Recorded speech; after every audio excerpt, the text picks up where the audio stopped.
حضرت ابو ہریرہ رضی اللہ عنہ بیان کرتے ہیں، رسول اللہ صلی اللہ علیہ وسلم نے فرمایا، روز قیامت سب سے پہلے شہید کا فیصلہ سنایا جائے گا، اسے پیش کیا جائے گا تو اللہ اسے اپنی نعمت یاد کرائے گا اور وہ ان کا اعتراف کرے گا۔ پھر اللہ فرمائے گا، تو نے ان کے بدلے میں شکر کے طور پر کیا کیا؟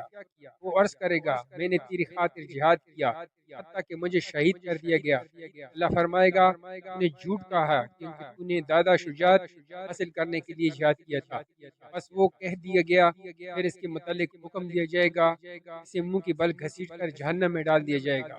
دوسرا شخص جس نے علم حاصل کیا اور اسے دوسروں کو سکھایا اور قرآن کریم کی تلاوت کی، اسے بھی پیش کیا جائے گا تو اللہ نے اسے اپنی نعمتیں یاد کرائے گا۔ وہ ان کا اعتراف کرے گا، اللہ پوچھے گا کہ تو نے اس کے بدلے میں کیا کیا؟ وہ عرض کرے گا، میں نے علم سیکھا اور اسے دوسروں کو سکھایا اور میں تیری رضا کی خاطر قرآن کی تلاوت کرتا رہا۔ اللہ فرمائے گا، تو نے جھوٹ کہا ہے، البتہ تو نے علم اس لیے حاصل کیا تھا کہ تمہیں عالم کہا جائے اور قرآن پڑھا تاکہ تمہیں قاری کہا جائے۔ وہ کہہ دیا گیا، پھر اس کے متعلق حکم دیا جائے گا تو اسے منہ کے بل گھسیٹ کر جہنم میں ڈال دیا جائے گا۔ اور تیسرا وہ شخص جسے اللہ تعالیٰ نے مال و زر کے جملہ اقسام سے خوب نوازا ہوگا، اسے پیش کیا جائے گا تو اللہ اسے اپنی نعمتیں یاد کرائے گا، وہ انہیں پہچان لے گا تو اللہ پوچھے گا، تو نے ان کے بدلے میں کیا کیا؟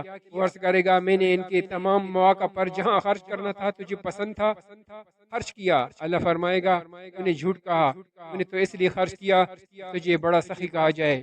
بس وہ کہہ دیا گیا، پھر اس کے متعلق حکم دیا جائے گا تو اسے منہ کے بل گھسیٹ کر جہنم میں ڈال دیا جائے گا۔ راوی مسلم۔